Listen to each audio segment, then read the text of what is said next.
하나님의 은혜를 누리는 것인 줄로 믿습니다. 아브라함이 자기의 노력으로 자기가 참고 인내해서 이삭을 얻은 것이 아니고 이삭을 낳을 때 신앙의 밑바닥을 다 드러내고 부끄럽고 창피한 모습이었는데 여전히 자기 아내를 너희 동생이라고 속이고 팔아넘겼던 모습인데, 그럼에도 불구하고 하나님은 21절 1절에 언약의 말씀을 기억하시고 그 말씀대로 아브라함을 말씀대로 사라를 돌보시고 기억하시고 말씀하신 대로 사라를 행하셨으므로 말씀하신 때에 하나님의 때에 노년의 아브라함에게 이삭 아들을 낳게 하신 줄로 믿습니다. 우리들은 부족하고 연약하고 실수도 많이 하고 죄도 많이 짓지만 하나님은 여전히 언약의 사랑으로 헷세대의 사랑으로 우리를 돌봐주시고 함께하여 주셔서 승리케 하시는 줄로 믿습니다. 그 주님을 의지하는 마음으로다가 신앙하시길 주의 이름으로 축원합니다. 그러면 범사에 복을 받게 하실 줄로 믿습니다. 범사에 우리 심령들이 복을 받는 심령들이 되어야 되는데 일, 사건, 문제 해결, 이건 결과로 나타나는 것이고 우리 자신들이 먼저 하나님 앞에 하나님이 어떤 분이신지 그걸 우리가 확신하고 죽은 자를 살리시고 없는 것을 있는 것 같이 부르시는 창조주 하나님, 부활의 주님을 믿고 바랄 수 없는 중에도 바라고 믿을 수 있는 믿음으로 주님 앞에 엎드리면 우리 자신들이 범사에 하나님 앞에 복을 받게 될 줄로 믿습니다. 자녀들의 문제가 있으면 자녀들 때문에 꿇어 엎드리세요. 중심으로 꿇어 엎드리세요.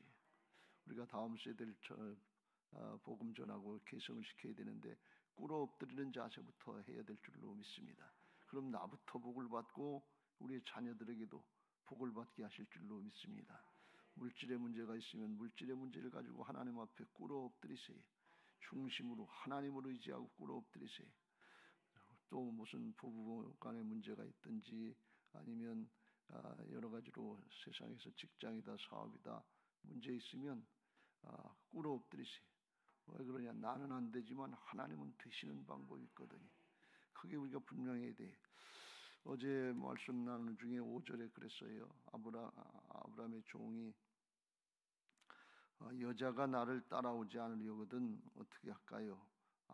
주인의 아들을 데리고 나오신 땅으로 인도하여 돌아가리까? 이렇게 묻습니다. 이 묻는 생각은 왜 그렇게 묻는가 하면 메소포타미아 문명 지역에서 대도시 같은 당시로선 문명 지역에서 가나안의 이 시골 같은 황무지 같은 이곳으로 누가 여자가 오겠습니까? 거리도 800km고 남자를 본 것도 아니고 뭘 믿고 가겠습니까? 그러면 가서 남자를 보여줘야 되지 않겠습니까? 이렇게 묻는 거예요. 이건 뭘 묻는 건가 하면 상황이 그렇다 그런 말씀이에요. 사정이 그렇다 그런 말씀이에요. 그러니까 잘 안 될 걸 생각을 하고 그래서 당연한 거예요. 그렇게 묻는 거예요. 근데 아브라함은 아니다. 데려가지 말아라. 하나님이 약속하신 땅이다. 하나님의 말씀이 있다. 하나님이 살아계셔서 나를 여기까지 인도하셨다. 그러면서 데려가지 말라는 거예요. 이게 뭐예요? 관점의 차이예요. 엘리에셀은 문제를 보고 상황을 보고 물었고 아브라함은 하나님을 바라보고 약속의 말씀을 붙잡고 대답했다 그런 말씀. 우리가 믿음 생활하면서 이게 분명해야 될 줄로 믿습니다. 하나님 앞에 우리가 기도할 때 사도 바울을 통해서 우리에게 깨우쳐 주시길 그랬어요. 아무것도 염려하지 말고 모든 일에 기도와 간구로 너희 구할 것을 감사함으로 하나님께 아뢰라. 어떻게 아무것도 염려하지 않느냐 그러니. 왜 그래요? 하나님을 바라볼 때 그런 믿음이 생기는 거예요. 엘리에셀처럼 사정, 형편, 조건 이걸 바라보면 안 되는 거예요. 사람의 차원에서는 안 되는 거예요. 근데 하나님을 바라보고서 정말 없는 것을 있는 것 같이 부르시고 죽은 자를 산 자처럼 여기시는 그 하나님 앞에 기도하는 기도에 응답하실 분은 하나님이신 것을 믿으시기 바랍니다. 하나님이신 것을 믿으시기 바랍니다. 하나님이신 것을 믿으시기 바랍니다. 우리가 이 하나님을 자꾸 잊어버려요. 그리고 나 중심으로 신앙을 한단 말이죠. 눈에 보이는 사정, 형편, 세상 중심으로 신앙을 한단 말이죠. 그러니까 우리의 믿음이 믿는 것 같은데 사실은 사정 형편에 따라서 바뀌면 우리의 마음도 요동하는 그런 모습이 되는 걸 볼 수가 있어요. 우리가 이거 명심해야 될 줄로 믿습니다. 야고보서 1장의 6절부터 그걸 말씀하고 있는데 아무것도 염려하지 말라고 말씀합니다. 조금도 의심하지 말라고 말씀합니다. 의심하면 하나님이 듣지 않을 것으로 응답 안 할 것으로 그걸 깨달으라 그런 말씀이 6절에 오직 믿음으로 구하고 조금도 의심하지 말라. 의심하는 자는 마치 바람에 밀려 요동하는 바닷물결 같으니 이런 사람은 무엇이든지 죽게 얻기를 생각하지 말라. 두 마음을 품어 모든 일에 정함이 없는 자로다 그랬어요. 그러니까 우리가 믿음의 대상이 하나님이시다. 그 약속의 말씀이다. 다 이루신 언약의 말씀 복음이다 하는 걸 믿고 의심하지 마시길 주의 이름으로 축원합니다. 의심을 대상이 아니에요. 사람이 하는 게 아니고 내가 하는 게 아니고 내 능력, 내 재주, 내 지식, 내 경험 뭐 이런 걸 가지고 하는 게 아니고 하나님을 의지하는 거거든요. 말씀을 의지하는 거거든요. 근데 주님은 내가 다 이루었다 이렇게 말씀하신다. 그리고 부활하시고 살아나셔서 성령으로 다시 우리 안에 오셔서 주인 되어주시고 주님의 주권자고 따라가면 주께서 함께 하실 수 있도록 함께 하시도록 다 이뤄놓으신 것을 믿으시기 바랍니다. 이 복음을 우리가 분명하게 믿고 따라갈 때 아브라함의 축복이 우리의 축복이 되게 하실 줄로 믿습니다. 더 중요한 것은 아브라함의 축복이 우리의 축복이 되고 더 나아가서 우리의 자녀들의 축복이 되어야 될 줄로 믿습니다. 이 믿음이 되면 반드시 주변의 사람들에게 선한 영향력이 미친다고 그랬죠. 아브라함이 그 믿음이 되니까 가나안 족속들, 헷 족속들에게 존경받는 영적인 리더가 되고 원주민인데 나그네 삶을 살지 않고 주여 주여 하면서 그 앞에 와서 엎드리게 되는 왕도 와서 화친조약을 맺게 되는 너 살아가는 걸 보니까 하나님이 반드시 너와 함께 하신다. 이걸 나타내고 선한 영향력을 나타내는 그런 신앙이 되시길 주의 이름으로 축원합니다. 아브라함이 그 믿음이 되니까 오늘 주변의 사람에게 선한 영향력이 나타나는데 그 중에 대표적인 인물이 누군가 하면 그 종이었던 엘리에셀입니다. 엘리에셀에게 그 믿음이 그대로 전해지는 걸 볼 수가 있어요. 가르쳐주면 가르쳐주는 대로 그대로 따라서는 걸 볼 수가 있어요. 오늘 그래서 10절 말씀에 이제 준비해서 신부를 데려오려고 낙타 열필에 좋은 거 다 가지고 메소포타미아 아브라함의 동생 나홀의 성에 이르러서 그 낙타를 우물 곁에 꿀렸으니 저녁 때라 여인들이 물을 기르러 나올 때였더라 그랬어요. 낙타가 무릎 꿇는 걸 그림으로 보신 적이 있지요. 아마 이때 꿀리면서 이 아브라함의 종 엘리에셀도 마음으로 하나님 앞에 무릎 꿇고 뭘 했냐? 기도했다 그런 말씀입니다. 무릎을 꿇고 하나님 앞에 우리 주인의 아브라함의 하나님의 그걸 믿고서 무릎을 꿇는 걸 볼 수가 있어요. 중심으로 무릎 꿇면서 기도하길 12절에 그가 이르되 우리 주인 아브라함의 하나님 여호와여 원하건대 오늘 나에게 순조롭게 만나게 하시다. 내 주인 아브라함에게 은혜를 베푸시옵소서. 그래서 중심으로 무릎 꿇는 걸 볼 수가 있어요. 무릎 꿇는 것은 우리 자신들이 이미 하나님을 인정하고 믿음의 사람이 됐다고 하는 징조예요. 표현이란 말이죠. 그러니까 그 자체가 우리에게 복인 줄로 믿습니다. 어떤 일이든지 믿음으로 하나님을 믿고 의지하면서 중심으로 무릎 꿇려고 하는 그 마음, 그 심령, 그게 복이다 그런 말씀이에요. 자식의 문제를 가지고 무릎 꿇고 물질의 문제를 가지고 무릎 꿇고 관계의 문제를 가지고 무릎 꿇고 우리가 감당해야 되는 사명과 사역을 가지고 무릎 꿇고 무릎 꿇을 때마다 하나님이 역사하시니까 그러니까 범사에 하나님 앞에 복을 받은 사람이 되는 거다. 근데 이게 더 나가면 이 문제가 해결돼서 복을 받은 걸 확인하는 것이 아니라 엎드리는 순간부터 하나님의 응답은 떨어지고 하나님이 이렇게 복을 받는 그런 것이 나타나고 믿어지는 은혜가 있을 줄로 믿습니다. 15절 말씀에 말을 마치기도 전에 리브가가 물동이를 기도를 마치기도 전에 하나님께서 역사하셨다는 거예요. 왜요? 하나님의 뜻대로 기도하니까 하나님이 즉시로 응답하시는 걸 볼 수가 있어요. 우리 자신들이 심령이 복받은 심령들 되시고, 여러분이 예배하고 기도하러 나올 때마다 이 엘리에셀의, 아브라함과 엘리에셀의 심정이 되시길 주의 이름으로 축원합니다. 오늘 내가 하나님을 경배하러 간다. 내가 오늘 하나님 앞에 무릎 꿇으러 간다. 내가 하나님 앞에 복받은 자로 간다. 이 심령이 분명해야 될 줄로 믿습니다. 그래야 예배하고 기도하고 하나님 앞에 영광 돌리는 것이 기쁘고 즐겁고 감사한 신앙이 되고, 평생 신앙하면서 바울처럼 항상 기뻐하라, 쉬지 말고 기도하라, 범사에 감사하라, 이는 그리스도 예수 안에서 너희를 향하신 하나님의 뜻이 되는 게 믿어지게 될 줄로 믿습니다. 아브라함이 그렇게 했는데 이 종 엘리에셀이 똑같이 하는 걸 볼 수가 있어요. 하나님 앞에 먼저 무릎 꿇고 기도하면서 여기까지 인도하신 하나님 앞에, 여기 나홀의 성이다 그랬는데, 나홀의 성은 메소포타미아 하란인지 갈대아 우르인지 정확하게 이게 표현이 안 돼 있는데, 갈대아 우르에서 하란을 거쳐서 그래서 이제 가나안 땅으로 이제 들어왔는데, 갈대아 우르에 살던 아브라함의 아버지 데라가 아브라함에게 하나님의 계시가 떨어진 것을 알고서 지체하고, 데라라고 하는 이름은 지체하다, 머뭇거리다 하는 그런 뜻인데, 그걸 가나안으로 가는 게 믿겨지지 않고 순종하기 어려우니까 하란으로 옮겨서 거기서 살다 거기서 한 60년쯤 살다 죽었어요.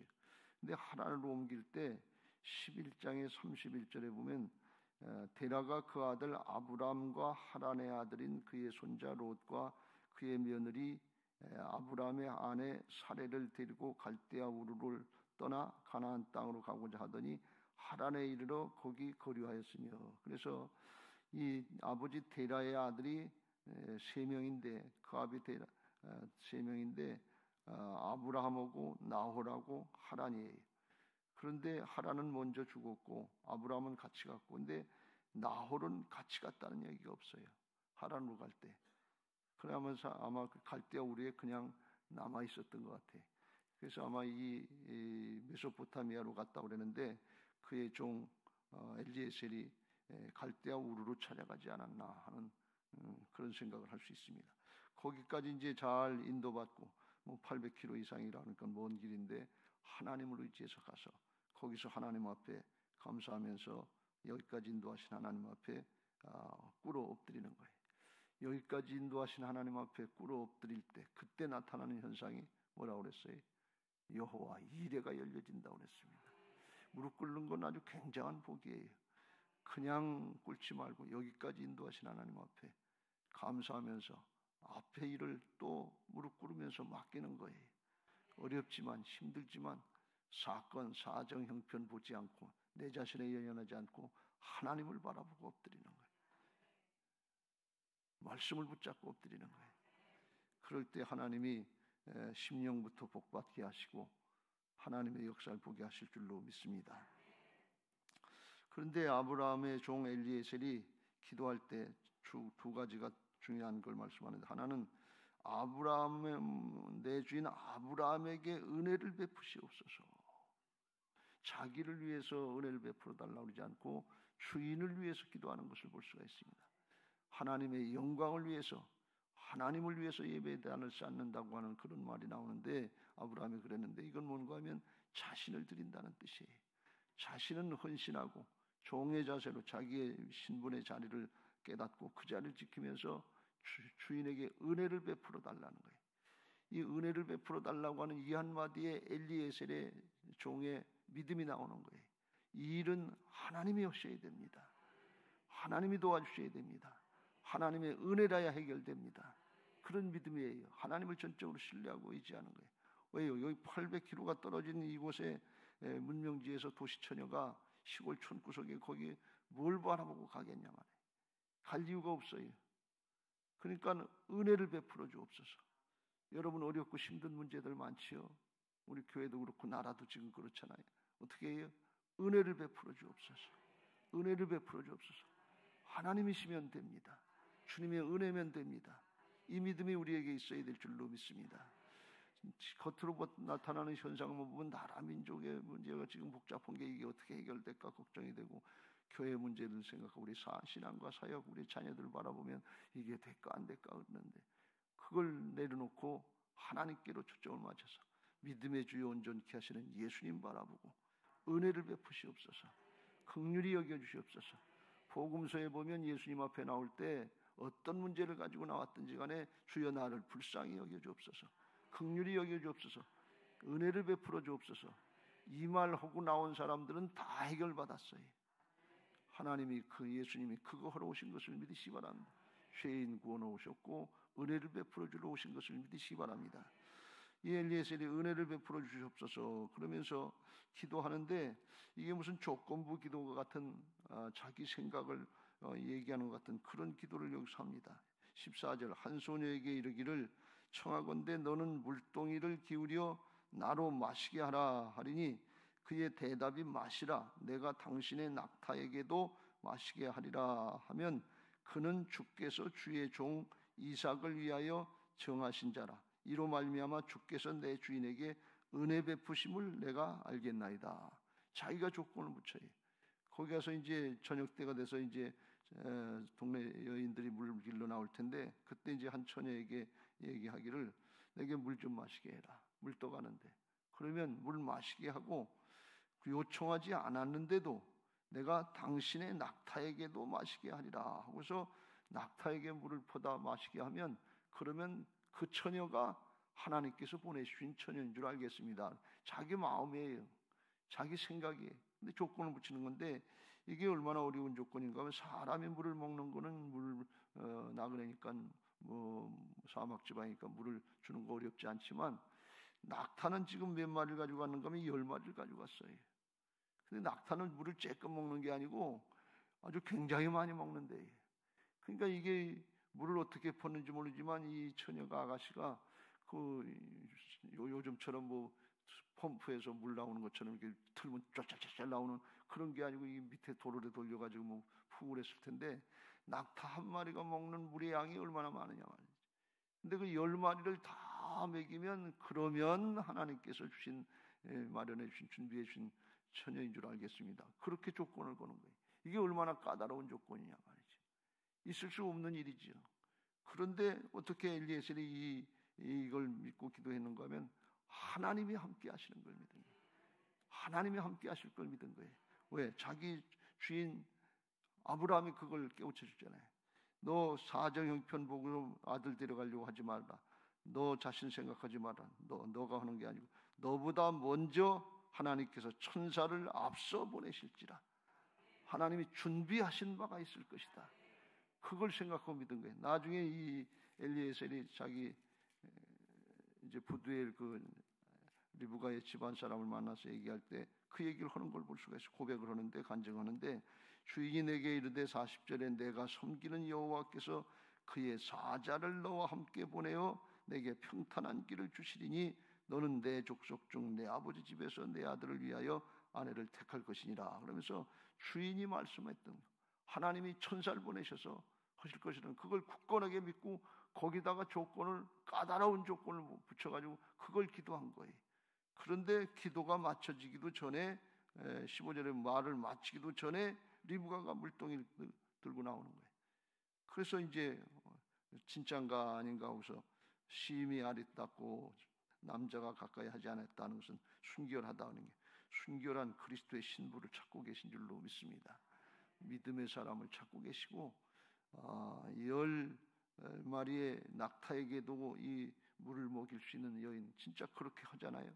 나중에 이제 17절부터 쭉 보면 진짜 그렇게 19절 마시게 하기를 다하고 엘리에셀이 마시고 이르되 당신의 낙타를 위하여서도 물을 길어 그것들로 배불리 마시게 하리다. 자원해서 그렇게 하고, 그리고 급히 물동이를 구이에 붓고 다시 길을 가고 또 가고 또 가고, 이게 아마 굉장히 시간이 많이 걸려요. 잠깐 이게 5분 동안에 물 마시고 끝난 게 아니고 10마리 낙타가 먹는데 1시간, 2시간이 계속 퍼다 갔다. 여자가, 처녀가 어떻게 그렇게 할 수 있냐 말이지. 이런 조건이 어디냐 말이지. 근데 그게 이루어지는 거예요.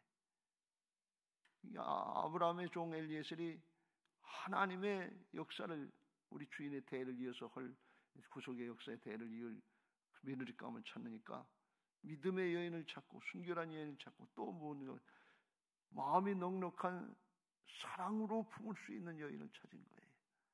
주님의 형상을 찾는 거예요. 이게 얼마나 어려운 건데, 이게 자기가 선 생각이 아니라 주인의 말씀을 듣고 그대로 될 걸 믿고 믿음에서 나온 생각이란 말이죠.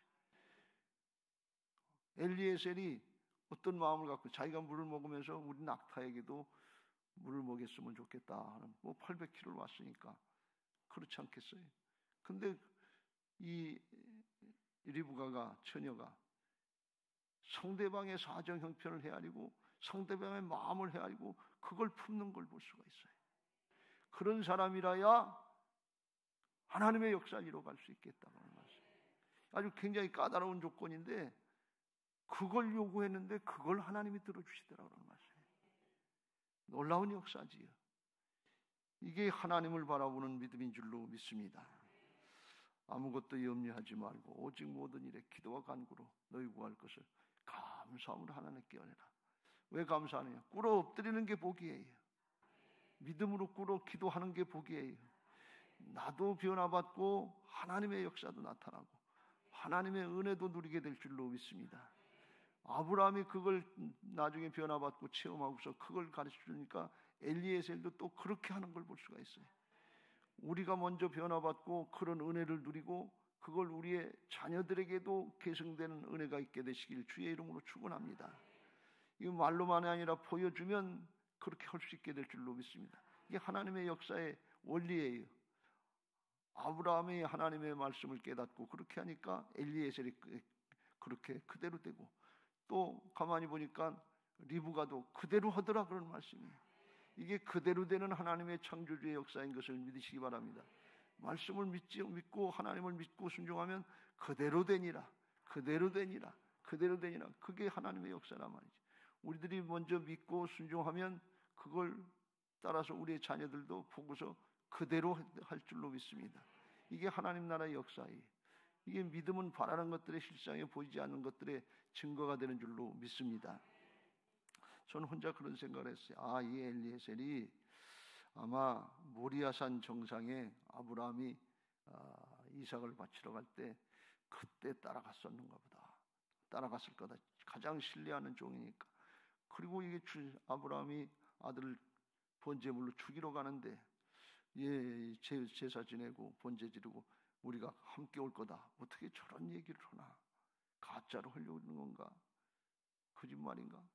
근데 진짜 하고 진짜 살아서 데리고 왔단 말이지. 그러니까 엘리에셀도 아마 그때 주인이 하는 걸 보고 느끼고 체험한 바가 있을 것 같아요. 진짜 하나님이 하나님의 일을 하시는구나. 그러니까 자기도 이게 하나님의 일인 것을 알고 하나님의 구속의 역사 대를 잇는 일인 것을 알고 하나님의 일이니까 하나님이 사람을 천사를 먼저 보내시고 하나님이 이루시겠다는 걸 믿고 그 믿음대로 행한 거예요. 근데 그렇게 된 걸 볼 수가 있습니다. 이게 하나님의 역사인 줄로 믿습니다. 그리고 이제 하나님이 진짜 그렇게 하시는가 가만히 이제 묵상하면서 21절에 그 사람이 그를 묵묵히 주목하며 여호와께서 과연 평탄한 길을 주신 여부를 알고자 하더니, 다 그렇게 되니까 나중에 이제 그걸 깨닫고 26절에 그 사람이 머리를 숙여 여호와께 경배하고 이르되 나의 주인 아브라함의 하나님 여호와를 찬송하나이다. 나의 주인에게 주의 사랑과 성실을 지금까지도 그치지 아니하였사오며 여호와께서 길에서 나를 인도하사 내 주인의 동생의 집에 이르게 하셨나이다 하면서 하나님 앞에 감사하고 영광 돌리는 것을 볼 수 있습니다. 그러니까 어떻게 해요? 결과가 나타났더라도 끝까지 하나님 앞에 꿇어 엎드리는 복된 신앙이 된 줄로 믿습니다. 처음도 꿇어 엎드리고 마지막 순간에도 꿇어 엎드리고 그 신앙의 끝까지 변함없이 될 때 진짜 하나님 앞에 복받은 사람, 복덩어리가 된 줄로 믿습니다. 복의 근원이 되게 하신 줄로 믿습니다. 오늘 아침 기도할 때 믿음으로 복의 근원된 모습으로 신앙하게 해달라고 우리 기도하시길 주의 이름으로 축원합니다. 주여 나를 불쌍히 여겨주옵소서 했던 가나안 여인처럼 나를 먼저 하나님 앞에 드리는 그런 신앙이 되시길 바라고, 그 기도를 할 때 하나님 우리 기도를 들으시고 우리의 자녀들도 인도하실 줄로 믿습니다. 하나님이 이 아브라함의 모습을 보시고 또 엘리에셀의 모습도 보시고 성부 성자 성령 삼위일체 되신 하나님이 육신을 입고 이 땅에 오셨을 때 그걸 제자들에게 청중들에게 가르쳐 주셨어요. 기도할 때 하나님을 믿고 기도하라고. 사정 형편 보고 기도하지 말고. 마가복음 11장 22절 예수께서 그들에게 대답하여 이르시되 하나님을 믿으라. 내가 진실로 너희에게 이르노니 누구든지 이 산더러 들리어 바다에 던져지라 하며 그 말하는 것이 이루어질 줄 믿고 마음에 의심하지 아니하면 그대로 되리라. 그러므로 내가 너희에게 말하노니 무엇이든지 기도하고 구하는 것은 받은 줄로 믿으라. 그리하면 너희에게 그대로 되리라. 산이 옮겨져서 바다에 던져지는 게 어떻게 될 수 있냐 말이죠. 그건 사정 형편을 보지 말고 하나님을 믿으라는 거예요. 하나님을 바라보라는 거예요. 오늘 우리가 기도해야 될 제목이 바로 여기 있는 줄로 믿습니다. 사정 형편 내 자신의 초점이 맞춰져 있던 신앙, 이게 자기 중심, 나 중심의 신앙, 세속적인 중심에 세속화된 신앙인데 이게 하나님께로 방향이 돌려져야 될 줄로 믿습니다. 예수님께로 방향이 돌려지고 복음의 말씀으로 방향이 돌려져야 될 줄로 믿습니다. 다 이루었다고 그랬어요. 그렇게 하려면 어떻게 해야 돼요? 나는 죽고 오직 내 안에 그리스도께서 사신 그걸 믿는 부활신앙이라야 될 줄로 믿습니다. 이를 위하여 주님께서 우리에게 죽고 사셔서 내 안에 오셔서 주인 되어주신 것을 믿으시기 바랍니다. 평생에 우리가 신앙하면서 이런 문제 저런 문제 많은데 이런 문제 저런 문제 하나님께서 다 해결해 주실 텐데, 그런데 거기에 초점 맞추지 말고 정말 하나님을 믿고 신뢰하는 부활의 신앙이 됐는지, 거듭난 하나님의 자녀의 신앙이 됐는지 그걸 점검하면서 그걸 기도할 때 문제 해결 이전에 우리에게 기쁨이 있고 감사가 있고 확실한 믿음 가지고 앞으로 나가는 침노하는 신앙이 되게 하실 줄로 믿습니다. 오늘도 그런 은혜가 있게 되시기를 예수님의 이름으로 축원합니다. 할렐루야. 이제 받은 말씀 기억하시고 544장 찬송하시고 기도하겠습니다.